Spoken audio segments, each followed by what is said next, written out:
ये कहानी पक्षीपुर नामक जंगल की है, जहाँ पर काफी सारे पक्षी रहते थे। उस जंगल में टॉयलेट की बहुत समस्या थी। उस पूरे जंगल में सिर्फ एक ही टॉयलेट था, जहाँ पर सुबह सुबह तमाम पक्षी जमा हो जाते थे और सब अपनी अपनी बारियों का इंतजार कर रहे होते थे। अरे बिरजू, जल्दी बाहर निकलो। तुम कितने समय से टॉयलेट में घुसे हुए हो। अरे तुम अंदर कर रहे हो? कोई फायदा नहीं है, ये पिछले आधे घंटे से इस टॉयलेट में घुसा हुआ है। न जाने ये अंदर क्या कर रहा है, मुझे तो समझ में नहीं आ रहा। अरे बुलबुल, ये तुम क्या कह रही हो? तुम तो जानती हो मुझे गैस का मसला है। अगर ये बिरजू तोता कुछ समय में बाहर ना निकला तो यहाँ बहुत बड़ा मसला हो जाएगा। अरे बिरजू तोता, बाहर निकल जाओ, बाहर निकलो।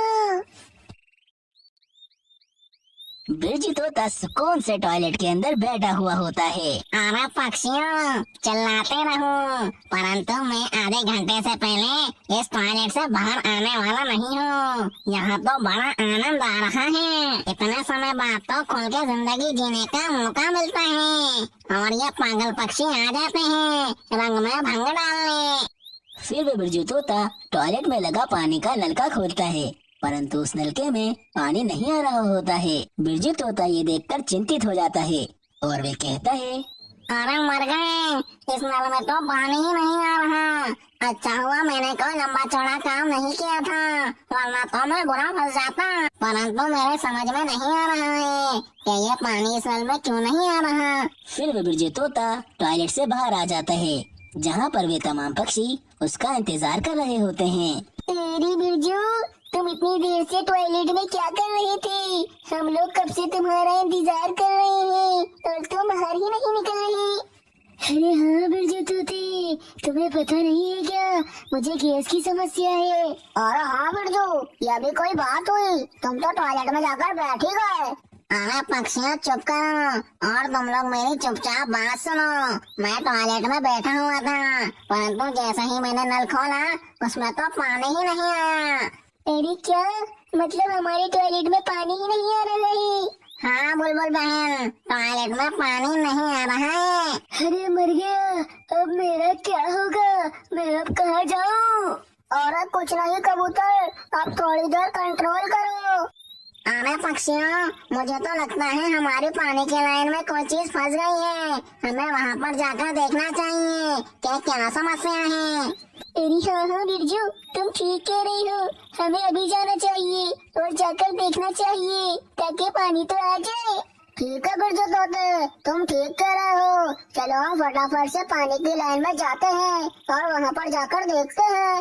फिर वे तीनों पक्षी ऐसा ही करते हैं और वे तीनों पानी की लाइन के अंदर आ जाते हैं और वे हर तरफ देख रहे होते हैं, परंतु उन्हें कोई समस्या नजर नहीं आ रही होती।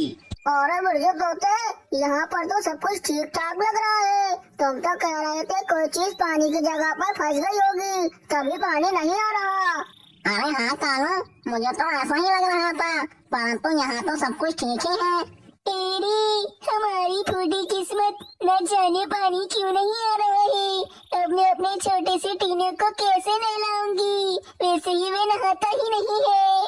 अरे बुलबुल, तुम्हें यहाँ नहाने धोने की पड़ी हुई है और मैं यहाँ कब से कंट्रोल करके बैठा हुआ हूँ। अरे हाँ हाँ कबूतर, बस थोड़ा सा कंट्रोल और कर लो। बिरजू तोता कबूतर को तसल्ली दे रहा होता है। तभी उस कबूतर की नजर एक अजीब सी चीज पर पड़ती है और वो उसे देखकर डर जाता है। अरे मैं कंट्रोल तो कर लूँगा, परंतु तुम लोग वहाँ तो देखो, वहाँ तो मीनू चिड़िया का भूत है। अरे मैं तो मर गया। कबूतर की बात सुनकर तमाम पक्षी मीनू चिड़िया के भूत की तरफ देखते हैं और वे उसे देखकर बहुत ज्यादा डर जाते हैं। अरे बाप रे, ये क्या देख लिया? ये तो मीनू चिड़िया है, परंतु ये भूत कैसे बन गई? अरे बाप रे, ये मीनू चिड़िया इतनी भयानक कैसे हो गई? इसे देखकर तो मुझे बहुत ज्यादा डर लग रहा है। मेरी फूटी किस्मत, जो बिरजू मैंने तेरी बात सुनी और मैं इस पानी की लाइन में आ गया। इस मीनू चिड़िया को देख के तो मुझे भी डर लग रहा है, परंतु तुम लोग जरा वहाँ पर तो देखो। इस मीनू चिड़िया ने उस बड़े से पत्थर से सारा पानी रोका हुआ है, कभी हमारे टॉयलेट में पानी नहीं आ रहा। अभी वे तमाम पक्षी डरे हुए होते हैं और वे आपस में बात कर रहे होते हैं कि अचानक से मीनू चिड़िया उनसे कहती है, अरे पक्षियों, आप लोग आ गए। मैं तो आपका ही इंतजार कर रही थी। अच्छा हुआ आप आ गए। अब मैं आप सबको खा जाऊंगी। अरे बाप रे, बिरजू तोते मरवा दिया रे। ये मीनू चिड़िया तो हमें खाने की बात कर रही है। अरे मीनू चिड़िया, मैं तो तुम्हारा दोस्त हूँ, तुम मुझे तो नहीं खाओ। हाँ, इन पक्षियों को तुम खा सकती हो, परंतु मुझे तो छोड़ दो। अरे पक्षियों, अगर आप लोग चाहते हैं कि मैं आपको नहीं खाऊं, तो आप लोग शराफत से यहाँ से भाग जाएं, वरना मैं आप सबको खा जाऊंगी। मैं जानती हूँ आप लोग पानी की समस्या की वजह से यहाँ पर आए हैं, परंतु मैं इस पानी के रास्ते से ये बड़ा सा पत्थर नहीं हटाने वाली। अरे लेकिन क्यों मीनू चिड़िया, तुम ऐसा क्यों कर रही हो? क्योंकि मैं चाहती हूँ मेरी तरह ये पूरे जंगल भी गंदा हो जाए और तमाम पक्षी गंदे गंदे घूमे। बिरजू, ये मीनू चिड़िया पागल हो गई है। अभी यहाँ से भागने में ही भलाई है। चलो हम लोग यहाँ से भाग जाते हैं। अरे हाँ, इस समय हमें यहाँ से भागना ही होगा, क्योंकि यही बेहतर है। ऐसा सोचकर वे तीनों पक्षी उस पानी की लाइन से बाहर आ जाते हैं और अपनी जान बचने पर शुक्र अदा कर रहे होते हैं। अरे बाल बाल बच गए, वरना आज ये मीनू चिड़िया तो हम सबको खा ही जाती। हाँ, और वो कितनी ज्यादा भयानक लग रही थी, परंतु मुझे समझ में नहीं आ रहा है, ये तो इतनी अच्छी थी, अचानक इसे ऐसा क्या हो गया जो ये भूत बन गई है। हाँ बुलबुल, मैं तो मेरी इतनी अच्छी दोस्त थी, पता नहीं उसे क्या हो गया है। अभी वे तीनों पक्षी आपस में बात कर रहे होते हैं कि अचानक से उन्हें ख्याल आता है, अरे हम तीनों तो यहाँ हैं, परंतु वे कबूतर कहाँ रह गया है? अरे बाप रे, मुझे लगता है वे बेचारे कबूतर उस पानी की लाइन में ही रह गया है। न जाने उस मीनू चिड़िया ने उसका क्या हाल किया होगा। और हाँ, वे बेचारा कबूतर तो बहुत ज्यादा मुसीबत में होगा, हमें उसकी मदद करनी चाहिए। अरे हाँ, परंतु मुझे इस समय कुछ समझ में नहीं आ रहा कि मैं क्या करूँ। अभी वे तीनों पक्षी काफी चिंतित होते हैं कि अचानक से उस कालू कौवे के दिमाग में एक विचार आता है। और पक्षियों, मेरे दिमाग में एक उपाय आया है, जिससे हम उस कबूतर और उस मीनू चिड़िया की मदद कर सकते हैं। हमें तोते महाराज के पास जाना चाहिए और उनसे मदद मांगनी चाहिए। वो बहुत बड़े बड़े तांत्रिक बाबाओं को जानते हैं और वे हमारी मदद जरूर करेंगे। फिर क्या पता मीनू चिड़िया और वे कबूतर ठीक हो जाए। अरे हाँ कालू कौवे, तुम्हारी बात में दम तो है, चलो हम तोते महाराज के पास चलते हैं। परंतु हम तोते महाराज के पास गई और पीछे से वे कबूतर बाहर निकल आए तो फिर इस बेचारे कबूतर को कौन संभालेगा? अरे हाँ बुलबुल, तुम भी ठीक कह रही हो, यहाँ पर कुछ पक्षी तो होने चाहिए जो उस कबूतर की मदद कर सके। और पक्षियों, तुम लोग बिल्कुल चिंता मत करो, मैं अभी तोते महाराज के पास जाता हूँ और उन्हें सारी बात बताता हूँ, फिर देखना वे मेरी मदद जरूर करेंगे। ठीक है कालू कौवे, तुम जल्दी से जाओ और जल्दी आना। ऐसा कहकर वे कालू कौवा फौरन से तोते महाराज के पास पहुंचता है और तोते महाराज को सारी बात बताता है। अरे कालू कौवे, ये तो बहुत बड़ी समस्या है, ये हमारे राज्य में आखिर हो क्या रहा है? अरे हाँ तोते महाराज, हमारी भी कुछ भी समझ में नहीं आ रहा। वे बेचारी मीनू चिड़िया न जाने कैसे भूत बन गई है और उसने सारा पानी भी रोका हुआ है।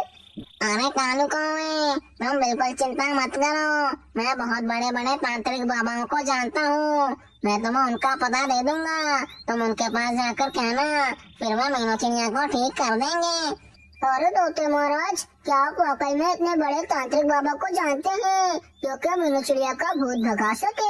अरे हाँ कालू, मैं एक ऐसे ही तांत्रिक बाबा को जानता हूँ जिन्होंने बहुत बड़े बड़े भूतों को भगाया है, तो फिर ये मीनू चिड़िया का भूत क्या चीज है? अरे तोते महाराज, ये तो बहुत अच्छी बात है, मैं अभी उस तांत्रिक बाबा के पास जाता हूँ और उसे सारी बात बताता हूँ। फिर वे तोते महाराज उस कालू कौवे को तांत्रिक बाबा का पता बता देते हैं और वे कालू कौवा उड़ते उड़ते उस तांत्रिक बाबा के पास पहुंच जाता है। तांत्रिक बाबा के पास पहुंचने के बाद वे कालू कौवा तांत्रिक बाबा को पूरी बात बताता है। और टुनटुन बाबा, ये बहुत बड़ी समस्या है, हमारी दोस्त मीनू चिड़िया भूत बन गई है और उसके साथ एक कबूतर भी फंस गया है। और तो और उस मीनू चिड़िया ने पूरे जंगल का पानी रोका हुआ है। अरे कालू कौवे, तुम चिंता मत करो, मैं सब कुछ जानता हूँ। उस बेचारी मीनू चिड़िया पर एक गंदे और दुष्ट भूत की आत्मा आ गई है। इसी कारण वह मीनू चिड़िया सब पक्षियों के साथ ऐसा कर रही है। परंतु तुम बिल्कुल भी चिंता मत करो, मेरे पास मीनू चिड़िया को ठीक करने का उपाय है। अरे वाह तांत्रिक बाबा, आप तो बहुत अच्छे हैं। तो फिर आप जल्दी से मुझे मीनू चिड़िया को ठीक करने का उपाय बता दो। हाँ कालू कौवे, मैं तुम्हें बताता हूँ। फिर वे तांत्रिक बाबा अपने सामने एक साबुन निकाल कर रखते हैं और वे कालू कौवे से कहने लगते हैं, कालू कौवे देखो, ये एक मायावी साबुन है। इसे जैसे ही तुम मीनू चिड़िया के शरीर पर लगाओगे, मीनू चिड़िया बिल्कुल ठीक हो जाएगी और मीनू चिड़िया के शरीर में घुसी हुई वह दुष्ट आत्मा उसके शरीर से निकल जाएगी। क्या तांत्रिक बाबा, इस साबुन से मीनू चिड़िया को नहलाने पर वह आत्मा उसके अंदर से निकल जाएगी? परंतु ऐसा क्यों होगा? क्योंकि वह आत्मा दुष्ट और बहुत गंदी है। उसे सफाई से सख्त नफरत है और वे अच्छी चीजों को बिल्कुल पसंद नहीं करती। इसीलिए तुम जैसे ही मीनू चिड़िया को इस साबुन से नहलाओगे, वह आत्मा उसका शरीर छोड़कर भाग जाएगी। अरे वाह तांत्रिक बाबा, आपका बहुत बहुत धन्यवाद। आपने मुझे बहुत बढ़िया उपाय बताया है। अब मैं मीनू चिड़िया के पास जाता हूँ और उसे इस साबुन से नहला देता हूँ, फिर वह बिल्कुल ठीक हो जाएगी। ऐसा कहकर वे कालू कौवा वे मायावी साबुन लेकर बाकी पक्षियों के पास आ जाता है और उन्हें सारी बात बताने लगता है। और पक्षियों, ये साबुन मुझे एक बहुत बड़े तांत्रिक बाबा ने दिया है और उन्होंने मुझसे कहा है कि मीनू चिड़िया को हमें इस साबुन से नहलाना है। तेरी कालू कौवे, कैसी उल्टी पुल्टी बातें कर रहे हो? क्या मीनू चिड़िया काफी दिन से नहाई नहीं है जो हम उसे नहलाएंगे?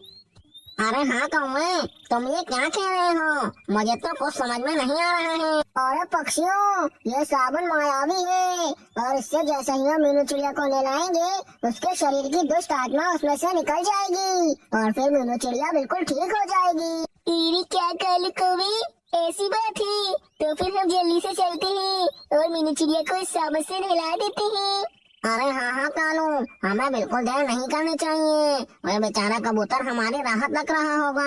वहीं दूसरी तरफ मीनू चिड़िया ने उस बेचारे कबूतर को पकड़ा हुआ होता है और वे उससे कह रही होती है, मेरी कबूतर, तुम मेरे साथ रहो, तुम उन पक्षियों के साथ नहीं जाना, हम दोनों एक साथ ही रहेंगे। अरे नहीं, तुम मीनू चिड़िया नहीं हो, तुम तो भूत हो और मैं तुम्हारे साथ कैसे रह सकता हूँ? मेरी कबूतर, तुम्हारी समझ में नहीं आती। मैंने तुमसे कह दिया ना कि तुम मेरे साथ रहोगे, मतलब मेरे साथ ही रहोगे। कबूतर मीनू चिड़िया की बात सुनकर डर जाता है और वे मीनू चिड़िया से कहता है, अरे ठीक है, मैं तुम्हारे साथ ही रहूँगा। अभी ये बात चल ही रही होती है कि वे तीनों पक्षी भी वहाँ पर आकर बैठ जाते हैं। उन तीनों पक्षियों को देख मीनू चिड़िया कहती है, एरी, तुम लोग वापिस आ गए। लगता है तुम लोगों को अपनी जिंदगी प्यारी नहीं है। अरे मीनू चिड़िया, तुम बिल्कुल चिंता मत करो, बस अब तुम थोड़ी देर में ठीक हो जाओगी। हाँ मीनू चिड़िया, हम तुम्हें अब बिल्कुल ठीक कर देंगे क्योंकि हमारे पास एक मायावी साबुन है। हम तुम्हें उससे नहलाकर बिल्कुल साफ कर देंगे। हाँ, और फिर तुम्हारे शरीर में घुसी हुई ये दुष्ट आत्मा तुम्हारे शरीर को छोड़ देगी और तुम बिल्कुल ठीक हो जाओगी। मीनू चिड़िया के शरीर में घुसी हुई आत्मा थोड़ा डर जाती है। कालू कौवा फौरन से मीनू चिड़िया को उस मायावी साबुन से नहला देता है और देखते ही देखते मीनू चिड़िया बिल्कुल ठीक हो जाती है। मीनू चिड़िया के ठीक होने के बाद वे तमाम पक्षी मिलकर वे बड़ा सा पत्थर वहाँ से हटा देते हैं और एक बार फिर से उस जंगल के टॉयलेट में पानी वापस आ जाता है और वे तमाम पक्षी एक एक करके टॉयलेट जाने लगते हैं। इस कहानी से हमें ये प्रेरणा मिलती है कि अक्लमंदी और बुद्धि से हम बड़ी बड़ी मुश्किलों से लड़ सकते हैं। दोस्तों,